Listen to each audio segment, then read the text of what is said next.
Hello, and welcome to our series. Do you really think you are financially secure? Oftentimes, we convince ourselves that we are financially secure. Most people, especially high earners, have some nest egg built up, and that gives them confidence. But this may not be enough to truly take care of life needs. In this series, we will unpack specific needs and how to address them. I am RJ Vasudha Deshpande, a financial services professional based in Cincinnati and Northern Kentucky region, yet I serve clients throughout US. And with me today, I have three experts in this field. Today, we are going to talk about estate planning, a very crucial but often overlooked topic in our financial life. So, let us start with introductions first. Shishir, let us start with you. Hi everyone, my name is Shishir Rege.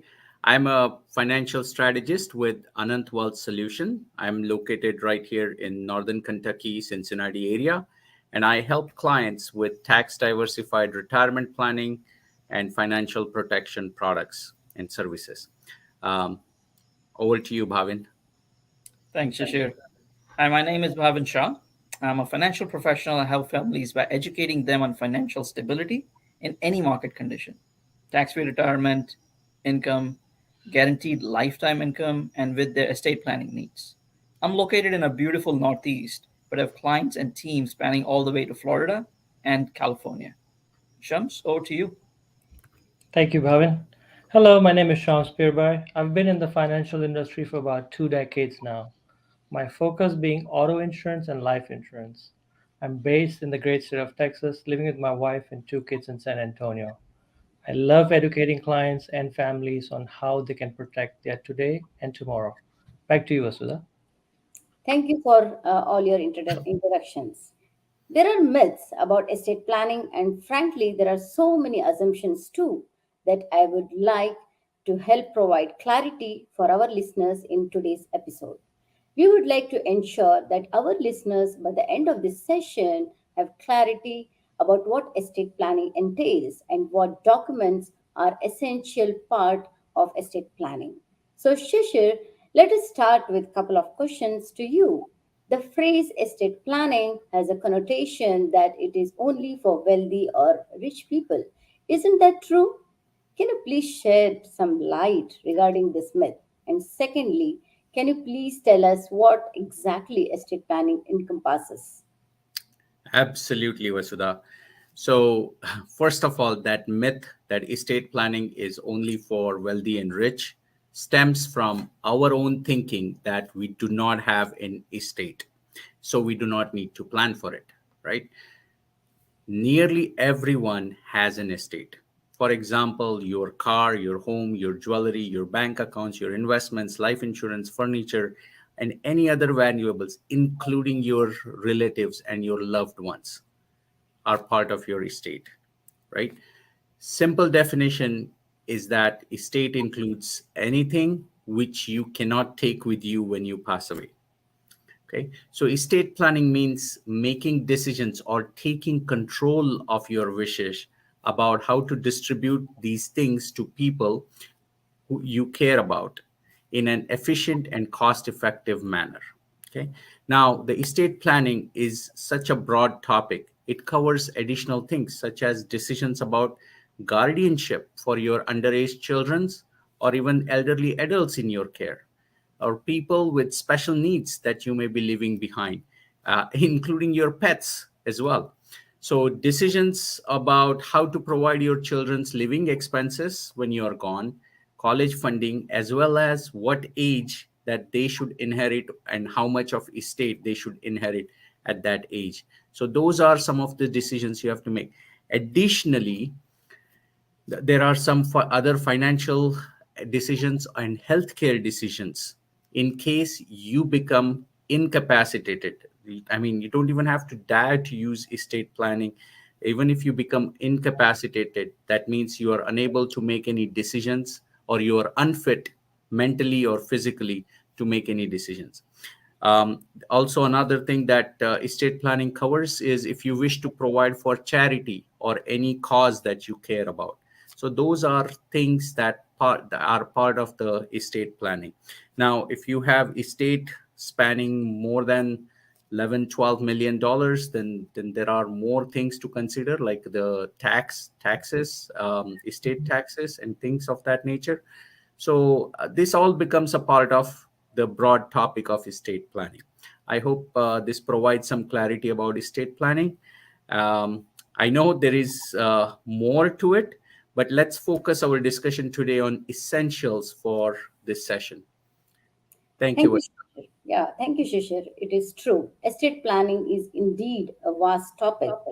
Before discussing the essentials of estate planning, let me ask Shams, could you offer general information about what would happen if someone failed to complete their estate planning prior to their demise? Sure, Vasudha, that is a good question to understand. In general, why anyone would need estate planning? Let's start with the fact that if you do not have an estate plan established, then the state would decide for you, and it is very likely that it will not align to your wishes. So, the need for estate planning begins when an individual is alive and of sound mind. For example, if a person is deemed unfit or unable mentally or physically to make their own decisions, the court will assign someone as a power of attorney to make financial decisions for you. If you pass away, one of your survivors would need to contact the court with your death certificate to start the probate process. Now, whether you have a will or not, the process starts in the probate court. If the person passed away without any level of estate planning, meaning the person died without a valid will, it is called intestate. Now, the court makes a decision on behalf of the deceased. The intestate laws differs from state to state, but in general, first off, assets or estate would typically be frozen until various aspects are considered and some decisions are finalized. Now, the court, usually with the help of a court appointed administrator, tries to identify the lenders and current outstanding balances on what the deceased owed. The administrator is tasked, usually by the court, to make up a plan for the estate that may involve dissolving some of the real estate or assets to pay out lenders or debtors first, the administrator's fees, and any other legal outstanding liabilities before the remaining assets are assessed to be distributed to legal survivors, as defined by law of the said state, which sometimes could include stepchildren. With a lack of any formal estate planning, if a deceased was legally responsible for minor children, guess what? Depending on the state laws, it is very likely that such children would be sent to foster care if the guardianship is not clear, even if there was a viable or willing blood relative to take better care of these children. Now, conversely, in certain states, it is possible for someone to claim legal guardianship of orphan children, whether the deceased wanted it or not. So, I hope that offers general clarity on the need for estate planning. Thank you, Shams. This is informative and a bit scary to think about the process and what would happen to survivors. It appears that in most cases, in absence of proper estate plan, the consequences could be detrimental for the survivors who used to depend on the deceased. Now, let us talk about essential estate plan. Bhavin, could you offer clarity on what are the essential things needed in an estate plan? Sure, Vasudha. Let us divide the essential estate plan into two stages. The first stage is where a person is deemed incapacitated. They're either unable or unfit to make sound decisions. Now, this could happen due to an accident, right? The person is in a coma, some medical condition like Alzheimer's or dementia, or they could be paralyzed due to a stroke. And when a person is physically or mentally not healthy, they cannot create any estate planning documents, as these documents may not be considered valid in a court of law. Here's a list of documents on an individual's needs to have ensured that their affairs are managed as per their wishes, especially during the time when they might be incapacitated. So this needs to happen before somebody reaches that state. First one would be a power of attorney for their financial affairs. The second one would be a power of attorney for healthcare decisions. Right, this is typically a healthcare surrogate who makes decisions on your behalf. The third one is advanced directives. Right, so this is a document when you could list your wishes related to things like intubation, right, or resuscitation. So they're typically called DNR. So if something happens to you, do you want to be brought back, revived, kept on instruments, or let's just fate take its course and let you pass away peacefully? The second state is when we pass away, right? So this one, the first one was when we were alive. The second one is when somebody passes away. So once we die, usually the power of attorney documents become invalid. Instead, the following documents are usually what is minimum required. Right? An absolute must document is a will or last testament. As Shams explained, if you do not have a will, you're basically leaving your survivors with a mess to deal with, in addition to all the emotional loss they're actually going through in losing you. The second one is a revocable living trust or an irrevocable trust. So having a trust helps avoid the probate process for assets which is part of that trust. Now, we have compiled a list of about 20 plus such documents, right, that we recommend that everyone should maintain properly. So what I focus on are just five of these, which are generally the most critical. Vasudha, back to you. Thank you, Bhavan. I like the way you explained the need for documents in two separate stages of life. That is really helpful to understand. I want to come back in a little bit to the probate avoidance part that you have mentioned. For our listeners, if you are interested in receiving the list of these 20 plus documents that you should properly maintain, please email us at info@anant-wealth.com with subject line as Bharat FM Estate Planning, and you will receive an email with the list. Rest assured, your email will not be shared or used to send a spam. So, coming back to you, Shishir, I have a two-part question. People think that estate planning is expensive and many families cannot afford it. Is this true? And if not, how can anyone get started with estate planning? And the second part, many individuals and couples think that estate planning is something you do when you retire, and once it is done, you do not need to revisit it. Can you please comment on this for our listeners? Sure, Vasudha, absolutely. I'll answer the second part first. So I urge the listeners not to wait to get their estate planning done once they retire. The right time is today, when you are of sound mind and are fit to make any decisions about your estate. Especially if you have dependents like the elderly in your care or the minor children. As Bhavin explained, it could be detrimental to them if you were to pass away without any estate plan. Now, estate planning, a lot of people think that it is a one time set and done thing. It is not. The reason I say this is our life changes frequently. Okay, you need to make sure your documents changes with it. Like life changing events happen, marriages, divorces, having a newborn, moving to a different state, buying properties, and many more such things. Even your designated executors and guardians for your children experience life changes, so you may need to account for those as well. So now let's tackle the question about the cost. Okay. um, let's take an example of a car. The job of the car is to take you from point A to point B, but still some people prefer different cars, and their choice might be based on car safety rating or how it drives, or it may be preference of luxury brand. Excuse me, brand or model. Some people prefer sports car. There is nothing wrong with it, and there is no right or wrong answer, but it does not change the basic function of a car. It may impact the cost. Similarly, with estate planning, you can find options with an online search for a will or a last testament. There could be free boilerplate will, and some states may even allow a handwritten will. Excuse me. On the other hand, you can go to a law firm and generate a will. That will be like buying a luxury car, right? Please remember that most lawyers charge by an hour. So every time you need to make changes to your documents, you need to be prepared for an additional cost. Now, the other way is to get some software which guides you through do it yourself type process. Okay, back to you, Vasudha. Thank you. Thank you for the information, Shishir. Shams, the next question is for you. Could you please help our listeners understand what is the difference between will and trust? And does every person need both?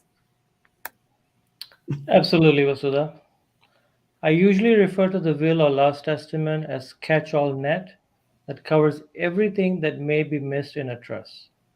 As explained earlier, during probate process, the assigned will executor is validated by the court so that they can act as per the deceased will on behalf of the deceased. But whatever's in the will becomes public knowledge and is subject to prying eyes. Certain things like guardianship of children becoming public knowledge might be okay. But do you really want your financial assets to become public knowledge? I don't think so.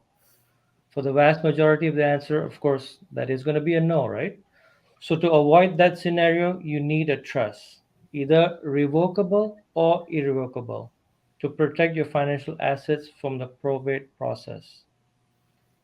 Whatever assets are assigned to the trust automatically transfer to the trust, and the trustees control the distribution of assets.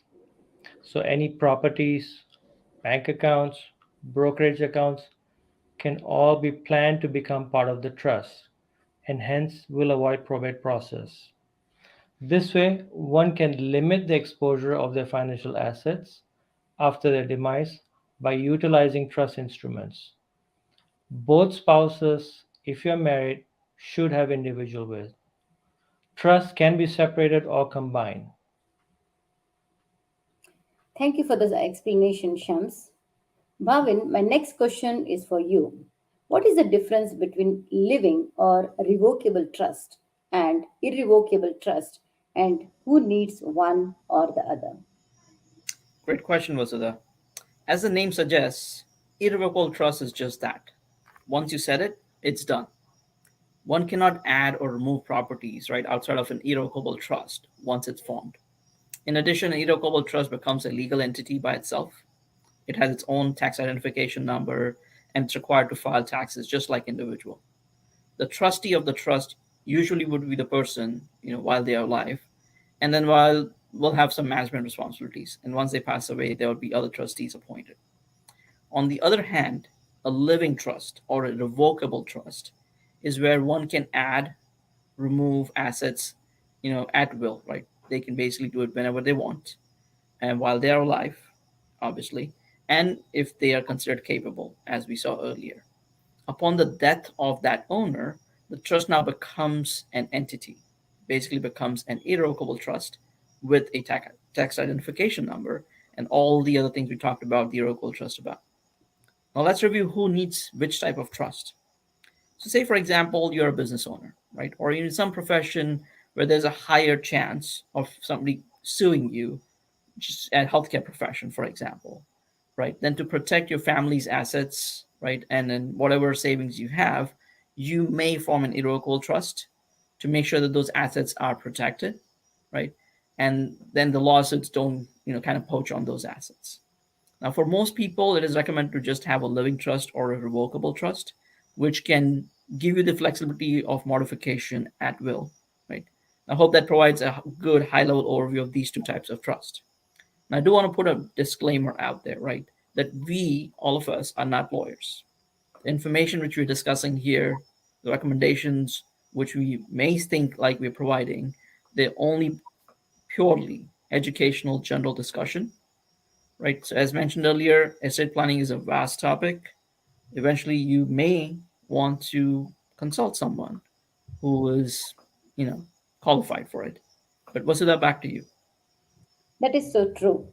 Estate planning is surely a vast topic, and I'm sure our listeners realize that now. So, here is the last question of today's episode for Shishir. If someone wants to use a software or subscription to do their estate planning, what should they look for in such a service or a software? And typically, how much does that cost? Absolutely. That's a great question. Thanks for asking that.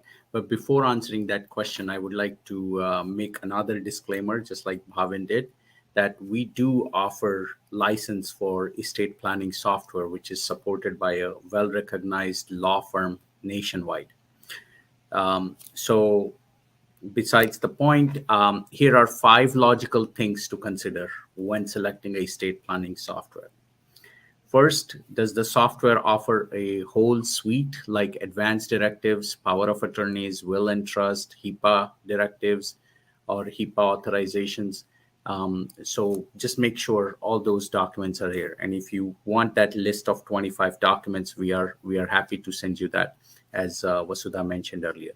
Also, is the software supported by the law firm or a network of local lawyers in case you need support on your particular case? Usually, there may be an extra cost for that, but if that is there, that is a plus. Now, is there a cost associated with changing the estate planning documents as your needs evolve? So if that is something you want to make sure. Some softwares might be out there that has a subscription service, some might not. So and how much does it cost to change that? So just make sure you understand that.